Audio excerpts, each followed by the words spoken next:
मोनिका जी, महाराज जी आपके चरणों में कोटि कोटि प्रणाम। महाराज जी, कोई भी टेंशन जल्दी से दिमाग से नहीं निकलती, बहुत कोशिश करती हूँ, इसके लिए महाराज जी मुझे क्या करना होगा? नाम जप।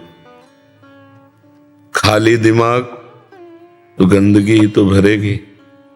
अगर हमारे दिमाग में भागवतिक चिंतन है, परमात्मा चिंतन है, तो हम उसको 2 मिनट में डिलीट कर देंगे। नहीं तो जीवन भर आदमी जिसने गलत कभी बोला और सामने पड़ेगा तो जीवन भर कोई कोई द्वेष बनाए रहते हैं। विवेक तो वही कि एक क्षण में द्वेष को नष्ट कर दो और आनंद पूर्वक भगवत चिंतन में लगो। अगर भगवत चिंतन नहीं तो दूसरा कोई उपाय नहीं, आप ये पक्की बात समझ लो। अध्यात्म के बिना आप इन निगेटिव भावों को रौंद नहीं सकते। आप इनको रौंदने के लिए जब नाम जप करोगे तभी। कितना भी कोई भी भारी से भारी विपत्ति, भारी से भारी समस्या, भारी से भारी निगेटिव चिंतन हम नष्ट कर सकते हैं भगवान के चिंतन के द्वारा। ध्येय मापदी, जिन चरणों का ध्यान मात्र आपदा का नाश कर देता है। हरि स्मृति सर्व विपद विमोक्षणम, भगवान का स्मरण समस्त विपत्तियों का नाश कर देता है। और जब नाम जप करते हैं तो विवेक जागृत होता है। विवेक 1 मिनट में हटा देता है। नहीं तो उसी का चिंतन, इसने क्यों कहा, कैसे कहा, अरे फिर दूसरा, फिर तीसरा, वही इतना चिंतन करते करते फिर वो डिप्रेशन में पहुंच जाता है। ये ओवर थिंकिंग रोकने के लिए नाम जप अत्यंत आवश्यक है। इस लोक और परलोक में आनंदित रहने के लिए, दिमाग शांत और शीतल रखने के लिए हमें भगवान का चिंतन, चाहे वो राम जपो, कृष्ण जपो, हरि जपो, जो नाम जपो, बिना नाम जप किए तब लग कुशल न जीव कहूँ, सपने हूँ मन विश्राम, जब लग भजत न राम कहूँ, शोक धाम तज काम। ये शोक का धाम है संसार। कामनाओं का जाल बिछा हुआ, एक बात पूरी हुई 2 खड़ी हो गई, 2 पूरी हुई 4 खड़ी हो गई, और बार बार उसी का चिंतन करते हुए हमारा जीवन व्यर्थ चला जा रहा है। हम आनंद को तो जान ही नहीं पा रहे। आनंद किसे? हम समझ रहे हैं कामनाओं की पूर्ति से आनंद है, और कामनाओं की पूर्ति से तो और चिंता शोक बढ़ता चला जा रहा है। तो आनंद का मार्ग अध्यात्म है। हम नाम जप करते हुए सब काम करें। नाम जप करते, नाम जप में इतनी प्रवीणता है, जैसे आपने हमें गाली दिया, आपने हमारी निंदा की, आपने हमें अपमानित किया, तुरंत विवेक उठेगा। नहीं नहीं, इसके भी हृदय में तो भगवान है। मेरे किसी पाप कर्म का दंड मुझे भुगताया जा रहा है। ये बेचारा तो निर्दोष है, इसको तो निमित्त बनाया जा रहा है। बड़े कृपालु भगवान, जो हमारे किए हुए कर्म का हमको दंड देकर पवित्र कर रहे हो। उससे मतलबे नहीं है, उससे मतलबे नहीं है। वो दुष्ट नहीं है। हमारी दुष्टता का किसी जन्म के जो कर्म है उसका दंड देने के लिए इसको निमित्त बनाया गया। ये विवेक, ये ज्ञान आपको 1 मिनट में बचा लेगा। दूसरी बात, इतनी नाम जप से क्षमता आ जाती है कि जैसे अपने हाथ से अपने चोट लग जाए, किसको आप गाली दोगे? अपने हाथ से चोट नहीं लग जाती, अपने किसको गाली दोगे? अपने दांत से जबान कट जाए, किसको गाली दोगे? ऐसे ही सब में आत्मस्वरूप भगवान का दर्शन कर रहा है, तो दुनिया के द्वारा किए हुए प्रहार को ऐसे ही समझ रहा है जैसे अपने हाथ से अपने को दंड में। वो किसी को दोषी नहीं समझता। सब में भगवत भाव। उमा जे राम चरण रत, विगत काम मद को, निज प्रभु में देखें जगत, कैसन करें विरोध। तो बिना भगवान के चिंतन के इस समस्या का समाधान नहीं हो सकता। जब तक सर्वत्र समबुद्धि नहीं आएगी, ज्ञान नहीं जागृत होगा, तब तक ये जलन शांत नहीं होगी। द्वेष करने वाले पर भी हम रोष ना करें, ये अध्यात्म है, तो हम जीत जाएंगे। नहीं, कितना प्रपंच, जरा दिमाग को आप अपने खुद देखिए, कितना प्रपंच भरा हुआ है। उसको साफ करने के लिए हमारे पास नाम है, राधा राधा राधा राधा। आप खुद देखना, आप कितने गंभीर हो जाएंगे, आपको कितना आनंद आने लगेगा, आप में एक मस्ती आ जाएगी। आप खुद देखिएगा। नाम ही एक उपाय है। किसका प्रश्न था? हाँ, नाम नहीं जप करोगे तो फिर इसको नहीं हटा पाओगी। यही तो दंड है, यही दंड है। अरे देखो, यही बुद्धि अपने आप जहर खवा देती है।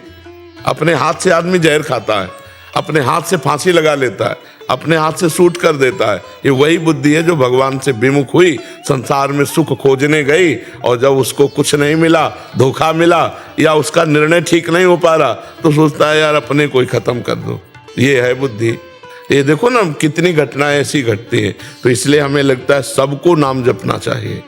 गंदा भोजन छोड़ो, गंदा पेय पदार्थ छोड़ो, गंदे आचरण छोड़ो, नहीं तो तुम्हारी दुर्गति हो जाएगी। आज हंस लो हमारी बात पे, girlfriend boyfriend live in relation, आज हंस लो हमारी बात पे कि बाबा जी ऐसी बात करते हैं, ये क्या जाने। समय आएगा ना, तब तुम देखना, हमारी बात को याद करना कि तुम्हारा जीवन कहाँ पहुंच गया है, कितने संकट में पहुंच गया है। तो सच्चे मानो सबको नाम जप करना चाहिए, गलत भोजन छोड़ना चाहिए, गंदा पेय पदार्थ छोड़ना चाहिए, गंदे बच्चों का संग छोड़ना चाहिए, तभी जीवन उन्नतिशील होगा। जो 20 वर्ष के पहले ब्रह्मचर्य खो देता है वो गृहस्थी लायक नहीं रहता। समय आने पर देख लेना, एक अच्छा सदगृहस्थ जीवन निर्वाह नहीं कर पाएगा वो। तो आज हमारी समाज बिगड़ती चली जा रही, खान पान बिगड़ते चले जा रहे हैं। बच्चों को देखो ना, जब बच्चों की पसंद बोले चाउमीन, क्या कहते हैं, हाँ नूडल, पिज्जा, ये पसंद है, तो हम अच्छा पदार्थ जैसे रोटी दाल चावल सब्जी, ये शुद्ध जो घर के, ये पसंद नहीं आते। बहुत संभल करके भोजन, बहुत देखो, जैसा खाओ अन्न वैसा बने मन, जैसा पियो पानी वैसी बने वाणी, जैसा करोगे संग वैसा चढ़ेगा रंग। तो आज हमारा संग भी गड़बड़, मोबाइल जो चाहो देख लो, और मोबाइल में तो पूरा संसार है, जो चाहो सर्च करो देख लो। और खान पान तो देख ही रहे हैं, पवित्र हो रहा है। और पान की तो पूछो मत, पीने के लिए तो मतलब नए नए बच्चे, छोटे छोटे बच्चे सब अपेय पदार्थ पीने लगे। हाँ, तो इनसे बचे तो ठीक है, नहीं तो बुद्धि निगेटिव ही चिंतन कराएगी। तो हमें लगता है कि आप नाम जप कीजिए, पवित्र भोजन कीजिए, तो इससे आप देखना फिर आपका निगेटिव भाव शांत करने के लिए विवेक जागृत हो जाएगा, वो तत्काल शांत कर देगा। जी। ब्रिगेडियर अवरेंद्र प्रताप सिंह जी। महाराज जी राधे राधे। महाराज जी, मेरा पूरा परिवार कई पीढ़ियों से श्री हरिदास स्वामी परंपरा से जुड़ा है। मैंने भी 7-8 साल में ही गुरु मंत्र ले लिया था और उसका आज तक निरंतर जप करने का प्रयास कर रहा हूँ। महाराज जी, नौकरी के दौरान कई बार विपरीत और जोखिम परिस्थितियाँ आई, बिहारी जी की कृपा का अनुभव हुआ। महाराज जी, मेरी तार्किक बुद्धि होने के कारण मुझे भक्ति में काफ़ी चीज़ों के जवाब नहीं मिले, इसलिए, और साथ ही आडंबर और पैसे की चमक में मतलब अध्यात्म और निराकार स्वरूप की आकर्षित हो गया मैं। और अब हर रोज ब्रह्म मुहूर्त में निराकार स्वरूप का ध्यान कर रहा हूँ। और कई बार पहले बताओ, निराकार का ध्यान होता है? लाइट को देख रहे होते हो शुरू। ध्यान का विषय जो है ना, सब ध्यान मिट जाए, जो बचे उसे ज्ञान का ध्यान कहते हैं, आत्मस्वरूप का। सब ध्यान मिटा दो, जब आप बैठो तब कुछ ध्यान नहीं आना चाहिए। वो अगर प्रकाश स्वरूप है तो अंधकार कौन है? जब वही परमात्मा सब रूपों में है तो प्रकाश स्वरूप है, तो अंधकार भी स्वरूप उसी का है। जड़ स्वरूप है तो चैतन्य स्वरूप उसी का है, वो सर्वस्व है। अगर हम प्रकाश का ध्यान करें तो अंधकार भी वही परमात्मा है, वो सब रूपों में है। तो हमको चाहिए कि इन सब रूपों का पहले ध्यान हटावें, न प्रकाश, ना अंधकार, न स्थूल, न सूक्ष्म, न कारण। और जब ये ध्यान शांत हो जाता है तो जो बचता है वो आत्मस्वरूप होता है। अन्वय व्यतिरेक 2 पद्धतियां हैं। पहले हमें व्यतिरेक पद्धति लगानी पड़ेगी शास्त्रीय, कि ब्रह्म सत्यम जगन मिथ्या, कुछ नहीं है, कुछ नहीं है। पहले इनको हम हटाएं, पहले सब ध्यान हटावें। तो हाँ, पहले आप ध्यान हटाओ। क्या आपका ध्यान शून्य में आ गया? जी महाराज, कई बार आता है और अच्छा। इस समय कोई भी चिंतन नहीं हो रहा है, ना प्रकाश, ना अंधकार, ना स्थूल, ना सूक्ष्म, न कारण। जैसे गाढ़ निद्रा, गाढ़ निद्रा में आप होते हैं क्या? लेकिन होते हैं। अभी कह रहे हैं कि राधा कृष्ण स्वरूप की ओर भी मन आकर्षित है और ध्यान मार्ग में भी, तो दोनों का समावेश बनाना चाह रहे हैं। अब हम कैसे तुम्हें बताएं कि देखो, अभी वो प्रकाश तो है नहीं जिस प्रकाश की हम बात कर रहे हैं, आत्मस्वरूप की। जब तक स्थूल सूक्ष्म कारण को मिथ्या समझ करके और स्थिति नहीं प्राप्त करोगे, तब तक वो, और जब वो हो जाएगा ना, तो ये सब चंचलता हट जाएगी। कि अभी हम फाइनल में इनकी तरफ आकर्षण, ना ये है ना वो है, जो है वो केवल है, उसका अनुभव करने के लिए बढ़ो। अभी वो बात नहीं है जो बात होनी चाहिए।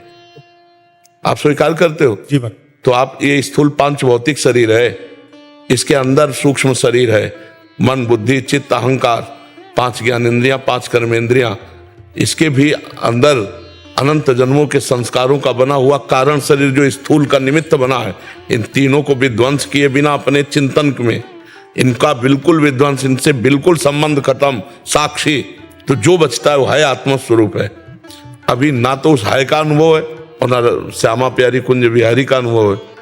तो हमें लगता है बीच में समय बर्बाद मत करो, वही महाराज वही हो रहा है। मैं सोच रहा हूँ कि कहीं फंस रहा हूँ बीच में मैं। नहीं तो जब आप इतने बड़े महापुरुष श्री स्वामी हरिदास जी से जुड़े थे तो आपको वहीं जुड़े रहना चाहिए। महाराज मेरे भी गुरु का ही कहना है, मैं बालक दास जी तो नहीं रहे अभी, लेकिन अभी जो प्रेजेंट गुरु हैं जी, तो उनका भी यही कहना है कि उन्होंने अपना दिया है, लेकिन मैं आपसे थोड़ा सा उसमें लाइट चाह रहा था।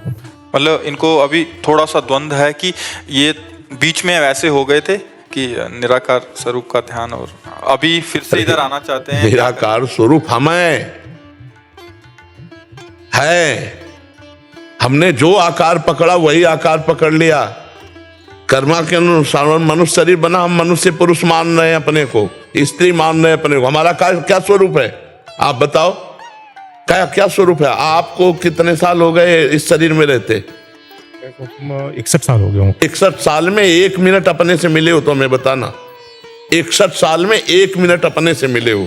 3.5 हाथ के घर में रह रहे हो, बाहर ही भटकते रहे, सब बाहर को ही अपना मानते रहे, अपने को भूल गए। उसी स्वरूप में आ जाओ। जितने शास्त्र हैं सबका कहना एक ही है। और जब तक नौकरी में थे तब तक तो आप अपने व्यस्त रहे, लेकिन अब नौकरी के बाद, और बच्चे भी फौज में ही हैं दोनों से, अब सही रास्ते में आ जाओ। हम आपको प्रार्थना करते हैं, हमारी बात मान लो।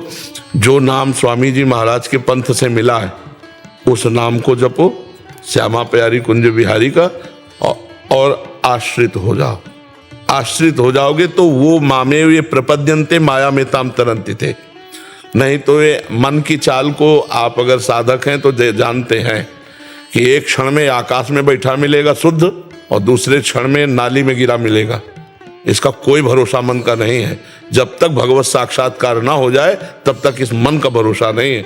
ये एक क्षण में वैराग्य धारण करता है और एक क्षण में राग में युक्त हो जाता है, पता ही नहीं चलता इसका स्वभाव क्या है। सही फरमाया। तो हमको चाहिए कि भगवान की शरण में होकर उनका स्मरण करते हुए शुद्ध ज्ञान के द्वारा चलें।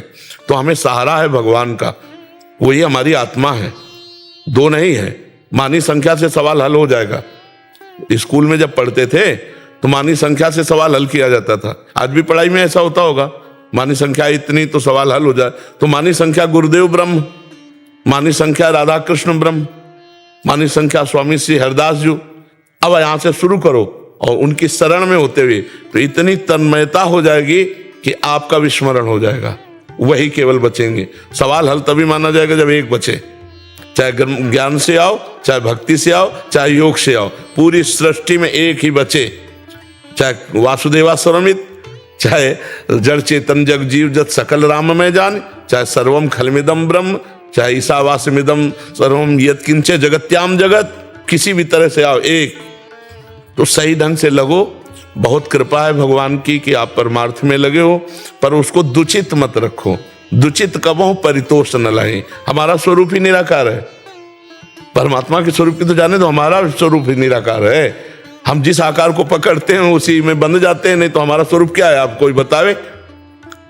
सिर्फ इतना संबोधन हो सकता है, उसी को ब्रह्म को, उसी को आत्मा को, उसी को परमात्मा को, केवल संबोधन है। लेकिन है क्या, वो तो अनुभव गम में भजें जय संता, अनुभव के द्वारा आता है। वो अनिर्वचनीय वाणी से बताया नहीं जा सकता। तो हम कहते हैं कि लगो और तीव्र गति से लगो, क्योंकि पता नहीं कब श्वास अंत हो जाए। बिल्कुल महाराज, लाइफ एंड पे आ रही है, बाइंडिंग है, तो अब लगो, खूब तीव्र गति से लगो। समझ में आया?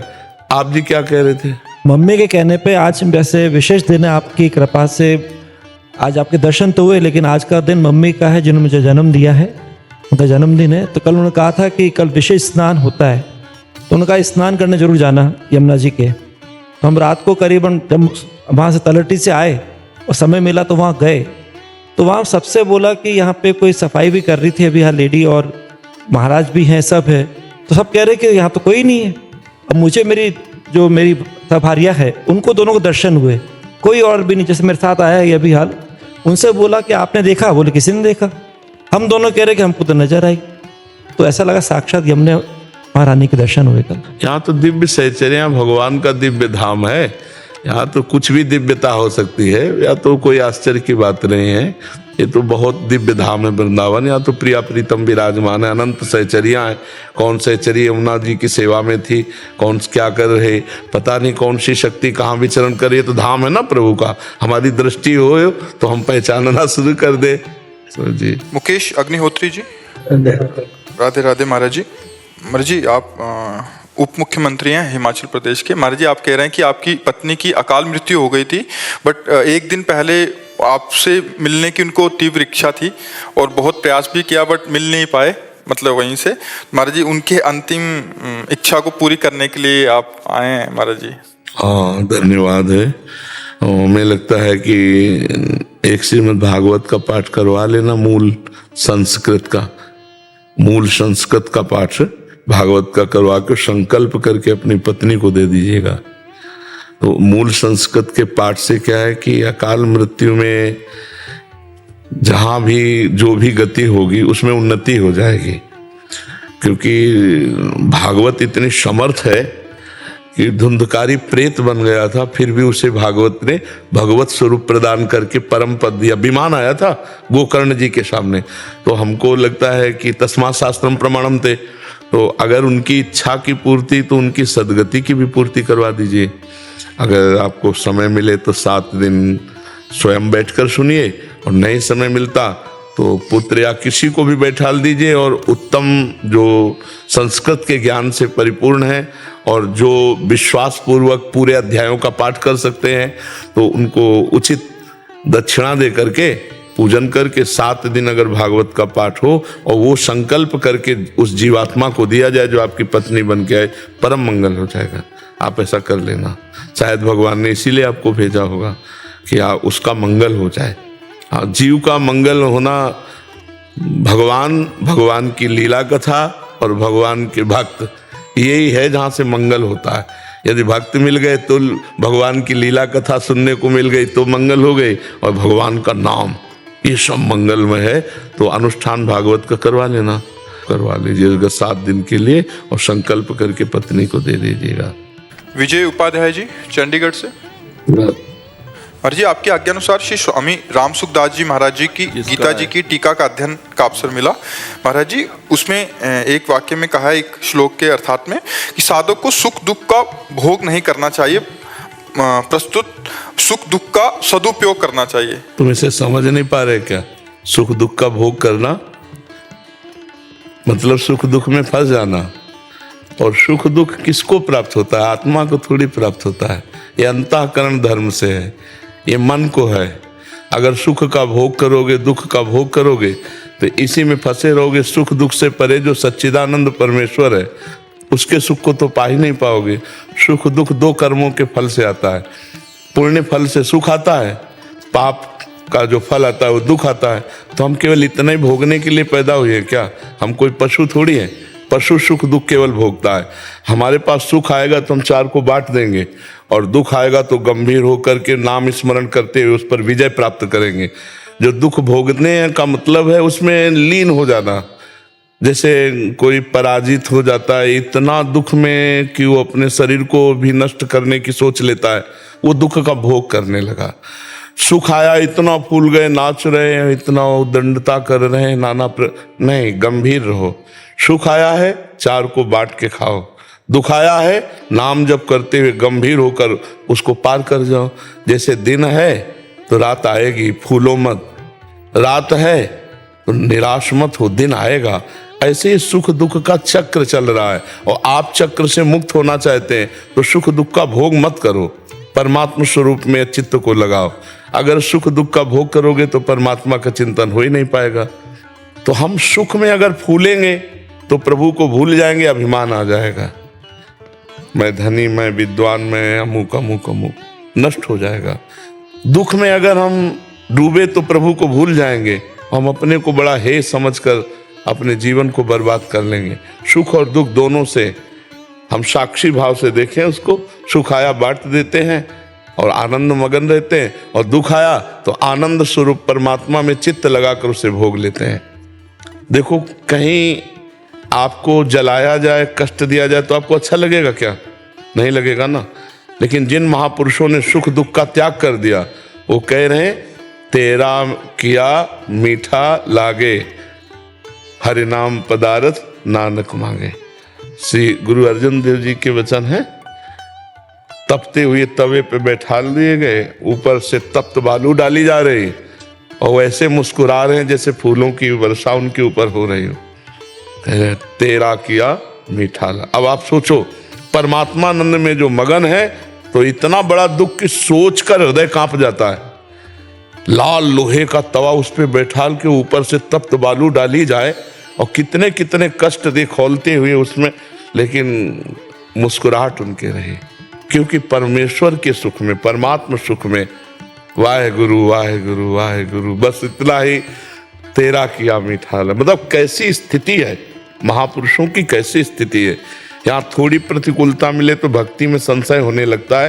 तो इसलिए वहाँ जो सिद्धांत वर्णन हुआ कि सुख दुख में मत फंसो, इसके ऊपर उठो, परमेश्वर की प्राप्ति के लिए, अखंड प्रसन्नता के लिए, भगवदानंद के लिए, ये सुख दुख के ऊपर उठो। ये सुख दुख पाप पुण्य का फल है और हम आत्मस्वरूप हैं, हमें भगवदानंद चाहिए जो हमारा स्वरूप है, तो हमें आगे बढ़ना होगा। गौरव सिंह जी वाराणसी से। राधे महाराज जी। जी दंडवत महाराज जी। महाराज जी, क्या संत महात्मा व गुरु जी की सेवा के द्वारा सरलता अर्थात सुगमता से आत्म साक्षात्कार हो सकता है, या केवल नाम जप व इष्ट के ध्यान के द्वारा ही आत्म साक्षात्कार हो सकता है? दोनों में से सुगम पथ ये दो हैं ही नहीं।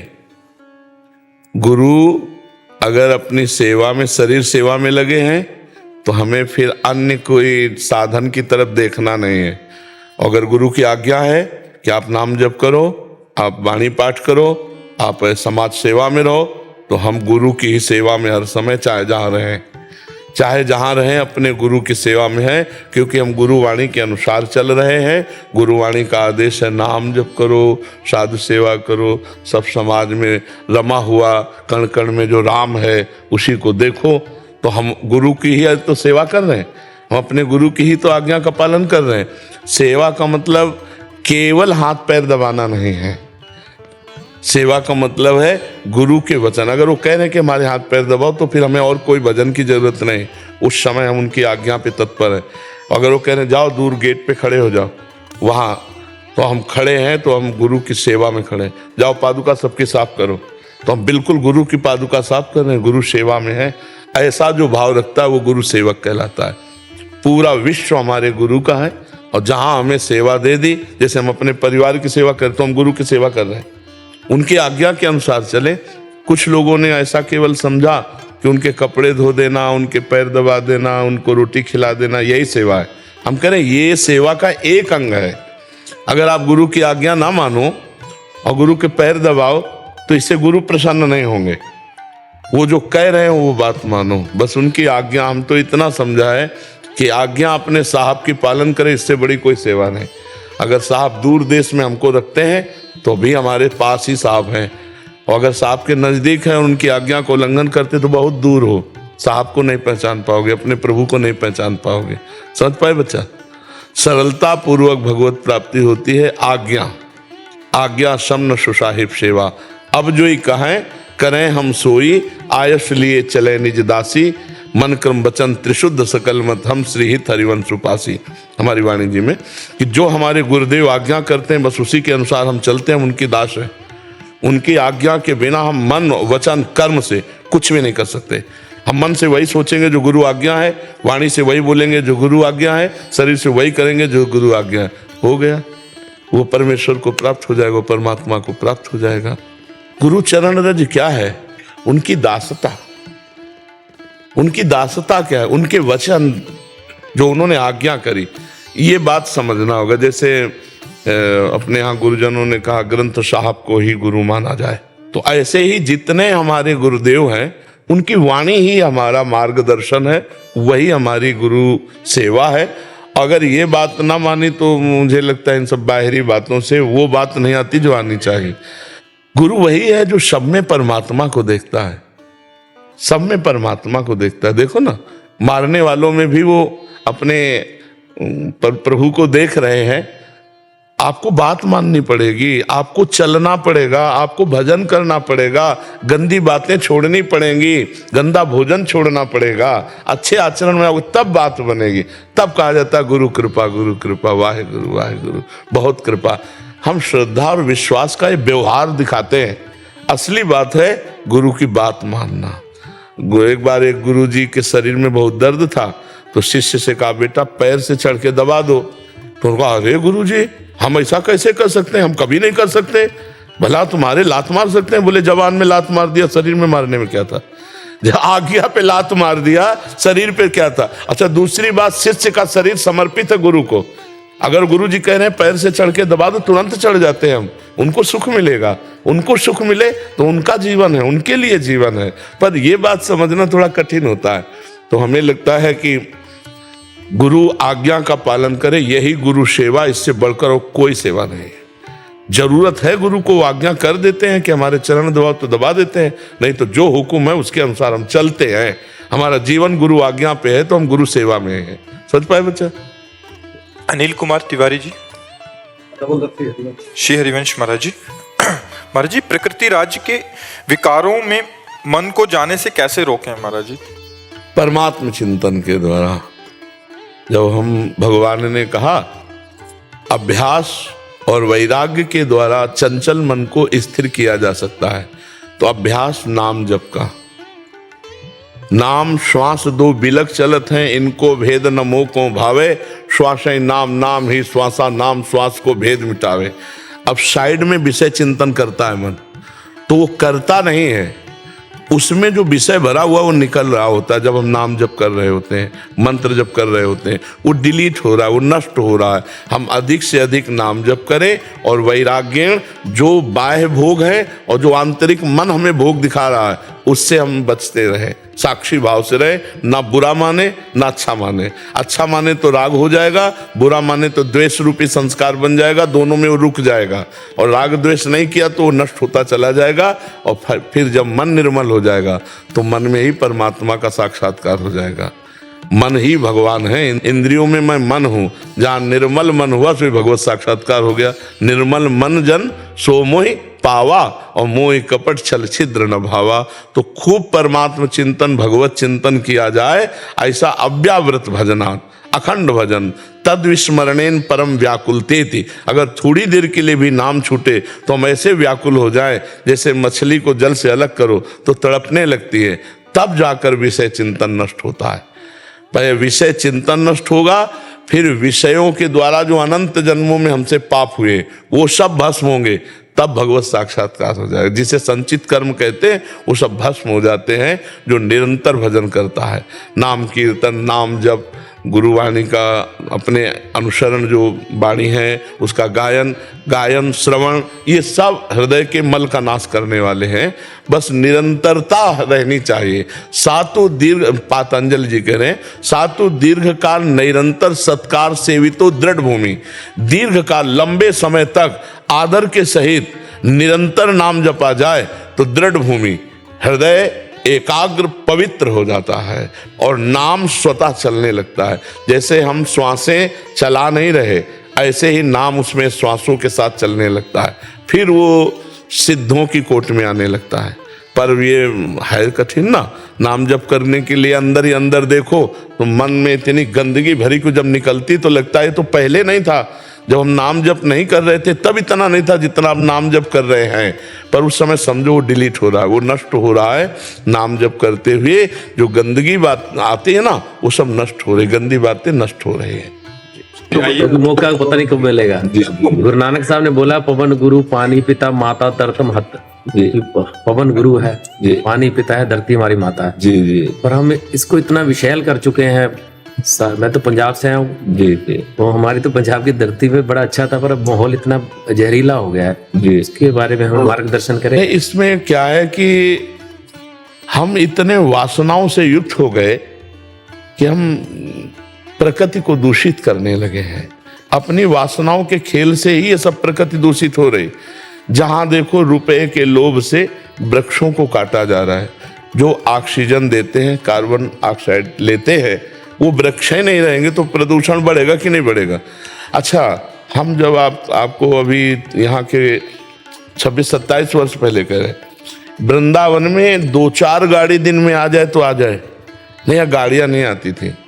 अब यहाँ कदम रखने की जगह नहीं रहेगी, इतनी तो गाड़ियाँ चल रहे हैं कि जब हम यहाँ वृंदावन पहली बार आए थे तो यमुना जल पीते थे कमंडल से। हमारी नदियाँ दूषित हो गई, हमारा वायुमंडल दूषित हो गया, हमारा भोजन दूषित हो गया। शुद्ध गाय के दूध का, या जो गांव में जैसे मठा बनता ना, और शुद्ध बिना खाद की अनाज की रोटी, तो वैसे ही मतलब अब आप देखो इतना केमिकल कीड़ा नष्ट करने के लिए और उसको अधिक अन्न उपजाने के लिए इतना डाला जाता, अन्न दूषित हो गया। लोग पैसे के लोभ से दूध को दूषित कर दिए, इतना लोभ, इतनी वासनाएं बढ़ गई, ऐसे पूरा वातावरण दूषित हो रहा है। और केवल प्रकृति दूषित नहीं हो रही, पुरुष भी दूषित हो रहा है। आप देखो गंदी गंदी बातें हृदय में ही रात दिन चलती रहती हैं।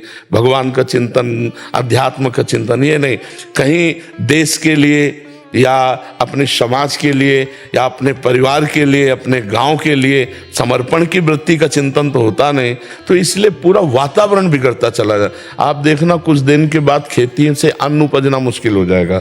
ये जो आप केमिकल डाल रहे हैं, जो खादें डाल रहे हैं, ये धीरे धीरे उसकी जो शक्ति है उसको छीण कर रहे हैं। क्योंकि जैसे उपजाऊ भूमि में 15 मन गेहूं होता था, स्वतः गाय का गोबर डालकर ऐसे बनाने, आज 50 मन हो रहा है। तो गेहूं तो बहुत बढ़ रहा है, लेकिन वो शक्तिहीन है, उसमें केमिकल के अन्न का प्रभाव जो है ना वो उससे दूषित हो गया है, और भूमि दूषित होती जा रही। आप खाद डालते रहो, फिर वो खेत जो है जिस दिन अपनी शक्ति खो देगा तो उसमें अन्न उपजाना मुश्किल। और देखो प्रकृति कितना सब वस्तुएं गुप्त करती चली जा रही। आम के बगीचे थे, आपके खेत नहीं है, आपके पेड़ नहीं, लेकिन आप 10-20 किलो आम ला सकते हैं, ऐसे बगीचे थे। देहात की बात कह रहा हूं, एक पेड़ नहीं रह गया। कुछ लोभ से लोगों ने, और कुछ प्रकृति का ऐसा हुआ कि बड़े बड़े पेड़ सब सूख गए। तो अब ये वायुमंडल हमारे द्वारा ही नष्ट किया गया है, हमारे द्वारा ही दूषित किया जा रहा है। अब भगवान बुद्ध सद्बुद्धि दे, तो बिना वृक्षों के आपको हम कह रहे हैं हमारा जीवन अधूरा है। उसी से वर्षा होती, उसी से हमारा जीवन, और अब सब जगह वृक्ष काटे जा रहे हैं, सब जगह ऐसे ऐसे वृक्ष काटे जा रहे हैं, बड़े बड़े जो शुद्ध ऑक्सीजन देते हैं, जैसे पीपल है, बट वृक्ष है, नीम है, ये बहुत आवश्यक वृक्ष हैं, अपने बीच में होने चाहिए। तो अब इसके लिए भगवान ही सद्बुद्धि दे तो हो सकता है, नहीं ऐसे कितना कर सकते हो। बड़े बड़े नाले यमुना जी में गिर रहे हैं, पूरी मतलब आप देख लो तो आपको लगेगा कैसे हमारी नदियां पवित्र हों। जैसे गंगा है, यमुना है, ये तो पावन नदी हैं, और वो स्वभाव में अपने परम पवित्र, इसलिए भक्त लोग आज भी सेवन कर रहे हैं। लेकिन जगह जगह नाले सब उन्हीं में गिर रहे हैं, और बड़े बड़े अनुष्ठान किए गए कि यमुना जी शुद्ध हों। जब तक हम लोग खुद तैयार नहीं होंगे और थोड़ा सहयोग मिले सरकार का, ऐसे सब लोग वृक्ष, एक परिवार का अगर एक वृक्ष लगावे तो हमारी, लेकिन परिवार पूर्वजों के लगे हुए वृक्षों के नगद पैसे मिल रहे हैं, तो कटवा के शराब पी रहे हैं, वृक्ष कहाँ से लगाएंगे। खान पान बिगड़ रहा है, अर्थ लोलुपता बढ़ रही है। तो हम तो भगवान ही से प्रार्थना कर सकते हैं कि हमारे देशवासियों की बुद्धि बदले तो प्रकृति शुद्ध हो। क्यों, और क्या उपाय हो सकता है? नहीं ठीक है जी, आपका हमें शुद्ध बुद्धि मिलेगी। हाँ, हमारी द्वारा जो प्रकृति की इस शोभा को, शांति को, सुख को नष्ट किया जाता है, ये हम ही लोग सुधारें उसको। हम ही लोग सुधारे तभी सुधर पाएगा, और हम लोगों को सुधारेंगे भगवान, वही सद्बुद्धि प्रदान करे जी। आनंद कुमार गुप्ता जी। राधा राधा जी। गुरुदेव, आपके चरणों में कोटि कोटि प्रणाम।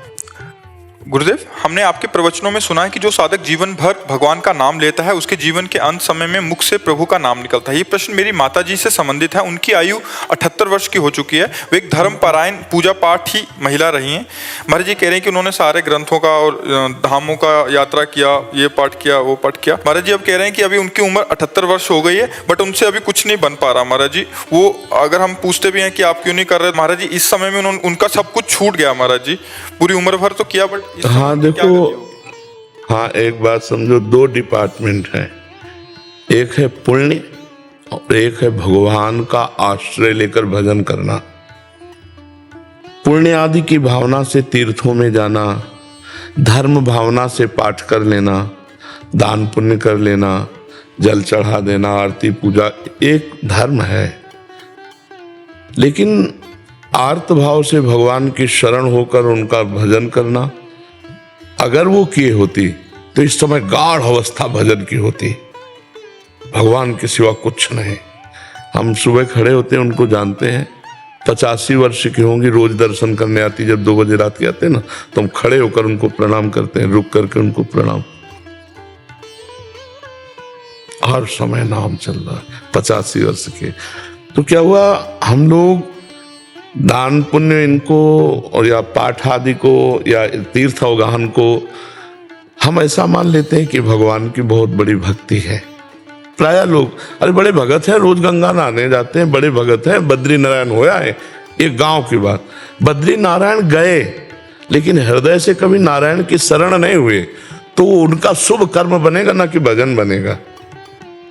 शुभ कर्म और भजन में अंतर है। फावड़ा चलाना भी भजन हो जाएगा, व्यापार करना भी भजन हो जाएगा जब हम भगवान की शरण में होकर अंदर से, और हम निरंतर भगवान के नाम में डूबे हैं। तो अभ्यास कहाँ जाएगा? इसी समय के लिए तो है कि मानो हमारी ऐसी स्थिति आ गई कि हम मूर्छा में हो गए या मृत्यु जनित कष्ट, बहुत दुख है बीमारी में, अब बुद्धि उसमें शिथिल हो रही, तो उसमें नाम चलेगा, क्योंकि जीवन भर नाम जप किया है तो नाम चलेगा। अब जैसे इस तरह के भागवतिक कार्य हैं, इन कार्यों से अगला जन्म मिलेगा और फिर शुद्ध भक्ति का संस्कार आएगा, तब वो भगवान की प्राप्ति होती है। या अंतिम समय कोई याद दिला दे कि राम राम कहो, राधा राधा कहो, और वो कह भी नहीं पा रहे लेकिन कान में सुनाई दे रहा, तो काम बन जाएगा। अभी आपके ऊपर है। नहीं गुरुजी, हम तो पूरा प्रयास कर रहे हैं, लेकिन अभी उनका ये 6 महीने से ऐसा हुआ है। देखो, अनंत जन्मों के संस्कार भगवान केवल टीवी देखती हैं वो। बहुत बिगड़ गया मामला। वो केवल पुण्य आदि था, वो भगवान की शरणागति नहीं था। अब सोचो, टीवी देखने का मन बुढ़ापे में, अरे जाना है भैया भगवान के यहाँ जाना, तो प्रपंच झूठा, झूठे पे झूठा। टीवी क्या है? झूठे पे झूठा नौटंकी नाटक है कि नहीं है? मतलब फिल्म है, सीरियल है, एकदम झूठा, प्योर झूठा, झूठे पे झूठा। हाँ, तो हाँ, फिर हमें लगता है कि बुद्धि जो है विपरीत दिशा को जा रही। अब हमारे लिए क्या कर्तव्य उनको है? कर्तव्य तो यही कि जैसे उनको किस तरह से समझा के लाए कि अब भगवान से प्रार्थना कीजिए। आप ज्यादा समझाओगे तो आपको डांट सकते हैं। हम बहू बेटे हैं उनके। हाँ, तो डांट भी सकते हैं ना कि तो ज्यादा हमको उनने ही हमको मार्ग दिखाया। हाँ। पूजा पाठ, ये विग्रह पूजन। आपको बताएं, हम लोग बाहरी को भक्ति मान लेते हैं। भक्ति एक अंदर का विषय है, बाहरी क्रिया कुछ ना हो भक्ति जनित, और अंदर से आपका नाम चल रहा है तो आप महान भक्त हैं। बाहरी क्रियाएं हो रही, भजन नहीं। तो इसीलिए भगवान ने एकादश स्कंद में कहा, भागवत में, व्रतांसी यज्ञ छंदांसी तीर्था नियमा यमा यथा वरुंधेत सत्संगा सर्वसंगोपहो हिमम। मैं व्रत से, तीर्थ यातन से, यज्ञ से, वेदाध्ययन से, गृहस्थी के पुण्य धर्म का, इनसे बस में नहीं होता। अगर मुझे कोई प्राप्त करना चाहता तो मेरे भगवत प्रेमी महात्माओं का संग करे, जिससे सर्व संगों का त्याग होकर मेरा अखंड स्मरण प्राप्त हो। स्मृति से भगवत प्राप्ति होती है। यस्य स्मरण मात्रेण जन्म संसार बंधनात् विमुच्यते नमस्तस्मै विष्णुवे प्रभु विष्णुवे। जिनका स्मरण मात्र संसार समुद्र से हमें मुक्त कर देता है। अच्छा, वृद्धावस्था में बुद्धि भ्रष्ट हो जाती है। अगर सही भजन हुआ तो उस समय करेक्ट रहेगी, नहीं भ्रष्ट हो जाती है। तो अब देखो, आ गई ना अंतिम फाइनल, और टीवी अच्छी लग रही, इसका मतलब बुद्धि निगेटिव परमार्थ से, नहीं तो साधना में ये सब नहीं अच्छा लगा। अब तो केवल यही होना चाहिए कि भगवान की कथा आपसे कह सुनाओ, भगवान की कथा सुना रहे, बैठे हैं, नाम जप कर रहे हैं, भगवान की आरती पूजा भोग जो बना, नहीं तो नाम जप कर रहे हैं। नाम जप में तो अगर जीवन भर भजन किया है तो फिर भजन, ये माला करी उन्होंने, सब कुछ किया। हम देखो, एक प्रकार की माला ऐसे भी होती है कि माला चल रही और मन कहीं और चल रहा है, बातें हो रही और माला भी चल रही। ये आश्रय की बात कह रहे हो, आश्रित से हाँ सारा काम बनता है। जब शुरू से भजन किया जाता है तो उसका एक प्रकाश हो जाता है। और अगर थोड़ा माला इधर घुमा लिया, तीर्थ यात्रा, ये शुभ कर्म होता है, तो अशुभ कर्म भी तो है, वो अपना प्रभाव दिखाएंगे। तो अब आपके हाथ में है, आप उनको कथा सुनाओ, जैसे भागवत की है, भक्तमाल की है, नाम सुनो। जब कहें टीवी देखो तो प्रवचन सुनाओ, नाम कीर्तन सुनाओ और संतों के प्रवचन सुनाओ। टीवी में इधर उधर मत लगाओ। अब जैसे बुरी दशा आने के पहले बुद्धि बदली जाती है, तो अब अंतिम बिगड़ जाए इसलिए माया उनकी बुद्धि को बदल रही है। अब आप ही देख लो, नहीं तो कोई उपाय नहीं। इसीलिए तो जन्म जन्म मुनि जतन कराहे, अंतराम कहे आवत नाहे। गुरुदेव, हमारी एक इच्छा है कि उनके लिए भागवत पाठ करा लें क्या? हाँ जिंदा है अभी तो करवा लो और अच्छा रहेगा। बिल्कुल बिल्कुल बिल्कुल, बहुत सुंदर बहुत सुंदर बहुत सुंदर। के अंदर ही घर के अंदर घर के ही अंदर हाँ वो संस्कृत वाला पाठ करवाओ, मूल संस्कृत। नहीं वो तो बहुत बड़ा प्रोग्राम है, वो बाहरी लोग हाँ अपने उनके कल्याण के लिए उनके कान में शब्द पढ़ते रहे, ऐसी जगह पंडित को बैठा दो और दीपक जलाकर कलश आदि का और फिर पूजन करवा के भागवत का 7 दिन पाठ करवा दो। 7 दिन ऐसे तो उन्होंने जीवन में भागवत कम से कम 50 बार। हाँ देखो हम यही बात कहते हैं कि हृदय समर्पित कहाँ है, क्या हृदय समर्पित ऐसा कर सकता है इस समय? इसके तो आंसुओं से कपोल भींगे हुए और कि प्रभु बस मैं आ रही हूँ बाप के लायक है, रात दिन प्रभु का चिंतन, रात दिन भजन, तो फिर माना जाए कि 50 बार भागवत, 1-20 श्लोक भागवत का अगर रंग लाया होता तो क्या ऐसी स्थिति होती ना। एक भगत जी आए थे और उनका 20 साल से नाम जप कर रहा हूँ और अपनी स्थिति बताई तो हमका भैया छेद बंद नहीं किए और अगर भरते रहोगे तो मटकी नहीं भरेगी, छेद बंद कर दो और एक एक बूंद डालते हो तो एक दिन भर जाएगी। तो छेद को तो जल्दी कोई बंद नहीं करता। अब चलनी में गैया दुहे और दोष दैव को दे, हरि गुरु कहो न माने अपनों ही फले। अभी शुद्ध मार्ग का अनुसरण नहीं हुआ, नहीं तो इस समय कैसे भय लग जाता कि एक क्षण भी भगवान का विस्मरण नहीं होना चाहिए, कभी भी शरीर छूट सकता है। अब विषयों से राग, इस समय तो स्वाभाविक वैराग्य हो जाता है, वृद्धावस्था है। अब टीवी और ये सब मतलब मुझे लगता है थोड़ा भगवान से प्रार्थना करो कि उनकी बुद्धि शुद्ध हो। महाराज जी ये प्रश्न मैं करता नहीं, बट एक स्थिति के बारे में आपको संज्ञान में डालना चाह रहा हूँ और इनका भी निराधार हो जाए तो इसलिए। महाराज जी, गुरु जी मेरा प्रेम निस्वार्थ हो अगर जिससे मैं प्रेम करती हूँ और उसका आकस्मिक मृत्यु हो गई बद्रीनाथ जी में और मुझे हर जन्म में उसका ही साथ चाहिए, उसके लिए मुझे जो भी मार्ग चलना पड़े मैं वही करूँगी, बस आप मुझे उसके लिए मार्गदर्शन करें। हमारा प्रेम निस्वार्थ था, निस्वार्थ रहेगा, हमेशा यही अनुभूति हुई। उसके प्रेम की सृष्टि सबसे खूबसूरत सृष्टि है।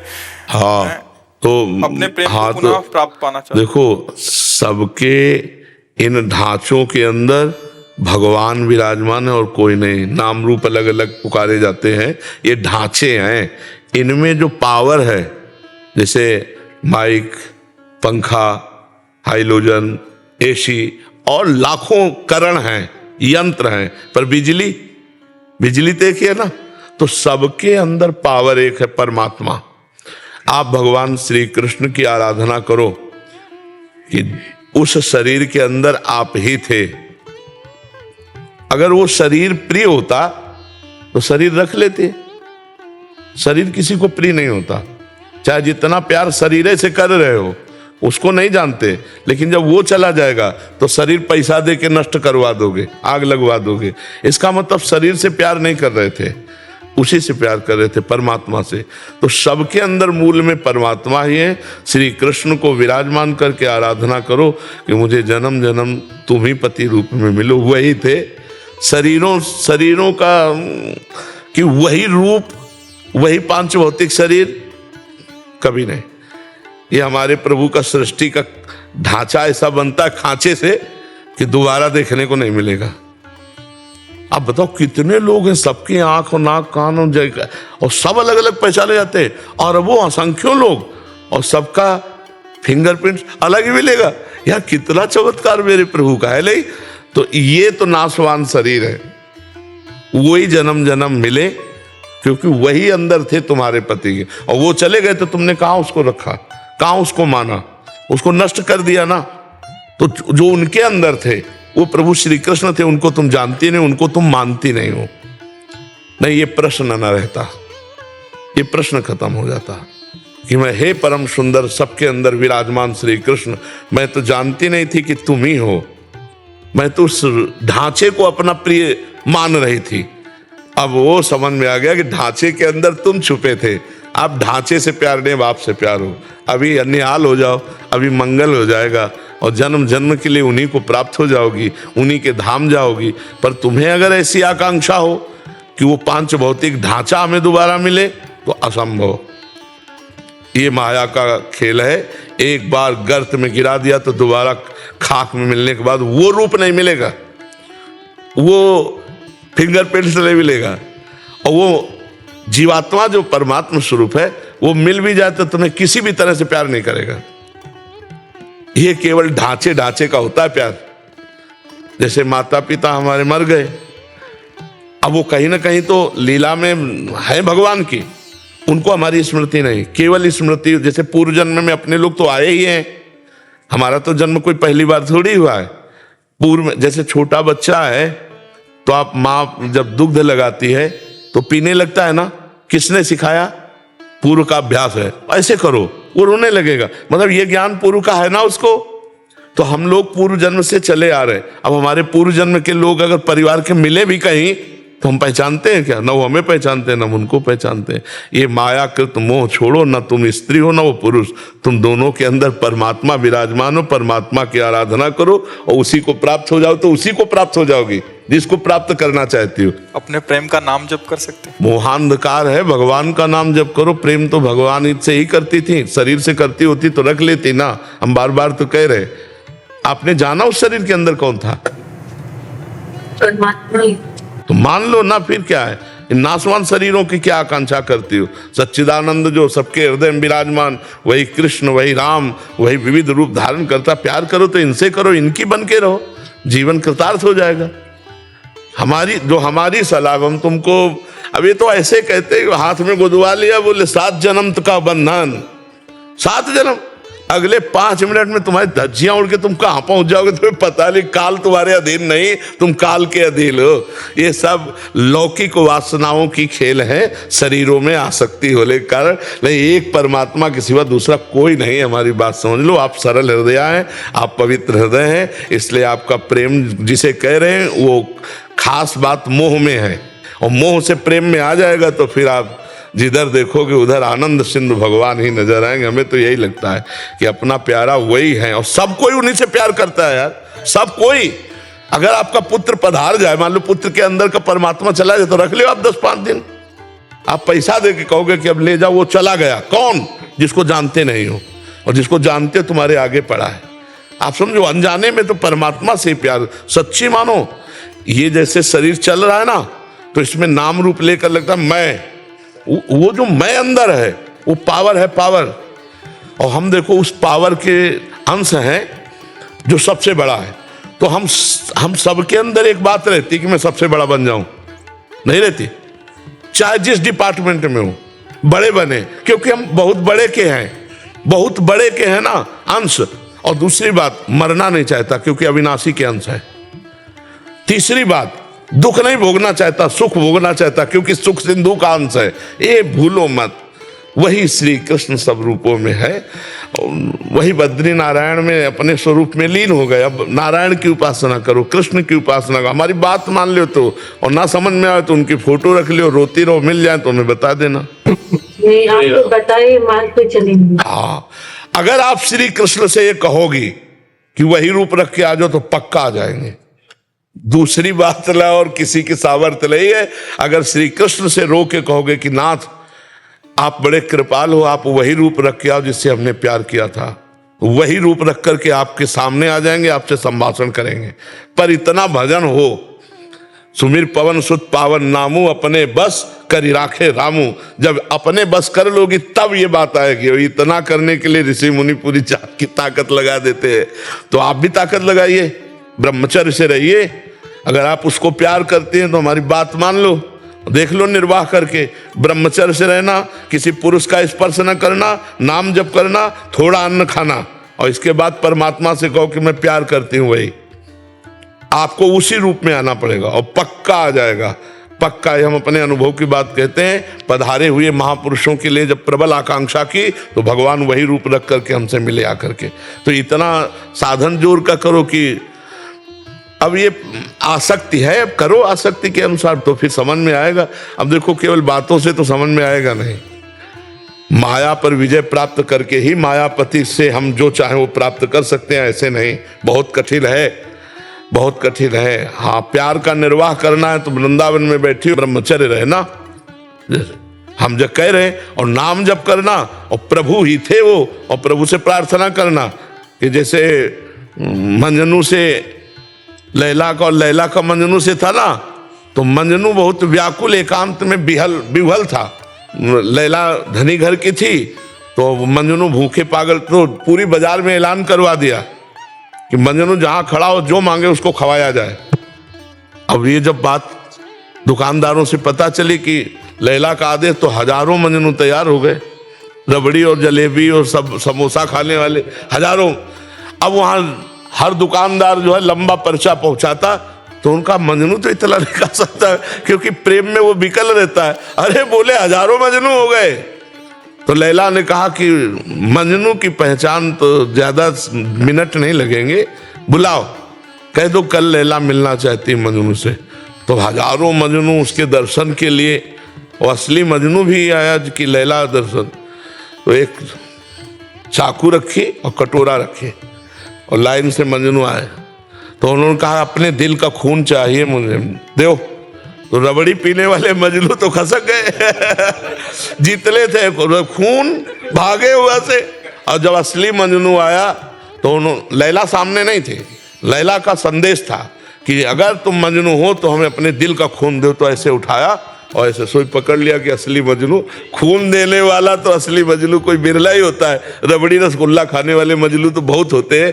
परमात्मा के प्रति जो हमारा प्यार है, वो प्यार जो रूप का होगे वो रख के आ जाएंगे, वो हर रूप उन्हीं के हैं। पर इसमें साधना करनी होगी, बिना साधना के नहीं। हाँ, और साधना करना शुरू करोगे तो माया प्रश्न खड़े कर देगी। छोटी मोटी बात है, ब्रह्मचर्य रहना कोई खिलवाड़ है? वो प्रेम में इतनी सामर्थ्य कि आप कर सकते हो, लेकिन उसी के जैसा, उससे अच्छा ऐसा आकर्षण दिया जाएगा। अब लिख लो कागज में, ऐसा आकर्षण दिया जाएगा, चाहे दिमाग में लिख लो, कि आपको लगेगा मेरी साधना का फल मिल गया। फिर वो बात नहीं बनेगी। जैसे भगवान शंकर के प्रति पार्वती जी तपस्या कर रही थी, तो सप्त ऋषि आकर बोले, अरे तो किसके लिए तपस्या कर रहे हो? मुंडों की माला, चिता की भस्म, जटाजूट। भगवान विष्णु जिनके दिव्य पार्षद ऐसे ब्याह करवाएंगे, छोड़ो तपस्या।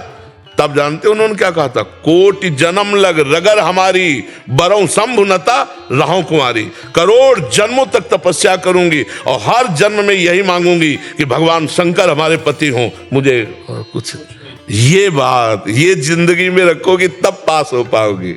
पर हम आपके भाव को और आपके प्रेम को दंडवत करते हैं कि हाँ, बस आप अपने प्रेम को थोड़ा मोड़ दीजिए, मोह से हटाकर प्रेम में ले आइए। वो श्री कृष्ण हैं, श्री कृष्ण ही थे, श्री कृष्ण ही रहेंगे, तभी बात समझ पाओगे।